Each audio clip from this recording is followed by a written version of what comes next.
Manifestation content goes viral because it's easier to believe in magic than to face what it takes to change your life. Being in personal and leadership development for the last 16 years, I've seen that the majority of people want to live at a fantasy, but won't ever actually do the work of achieving their dreams. And when they find out that it's going to take more than just lighting a candle or reciting mantras under the full moon, they look for another manifestation ritual that's going to help them bypass the hard work. And I see this with businesses too. Most people who started a business a few years ago are no longer in business, or they're treating it like a hobby. Because when people start a business and then realize how much work it actually takes, both working on yourself as a leader and the strategic and business building work, they get scared. And so they start overspending with business coaches that promise to teach them these magical wealth codes under the illusion that it's not going to require effort or work. Or they fall for mindset hacks for millions. But these are all magical bullets to six figures. Basically, what they're looking for is things that shortcut the hard work and allow them to stay in the fantasy that they can bypass that hard work with some secret formula. And this is dangerous because then they end up in tons of scary debt because they never actually took the time to build a solid, long-term, sustainable business. And they never worked on their inner capacity as leaders of those businesses. Because to have a really successful, grown-up business,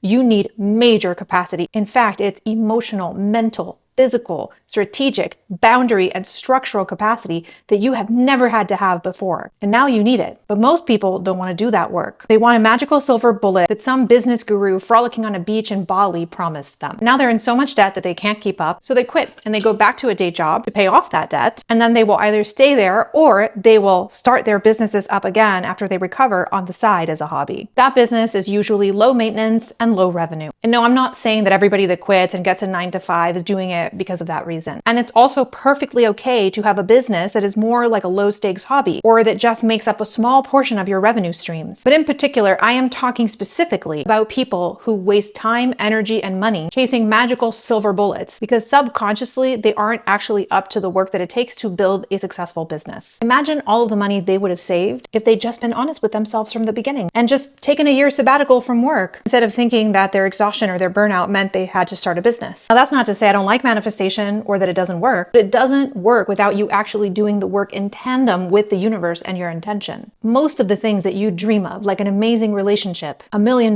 business, amazing health, they require work. And they require for you to get very uncomfortable in order to become the person that has those things. Most successful people, excluding the Nepo babies, are there because they didn't bypass the hard work. They got uncomfortable a lot. Follow me for more leadership content.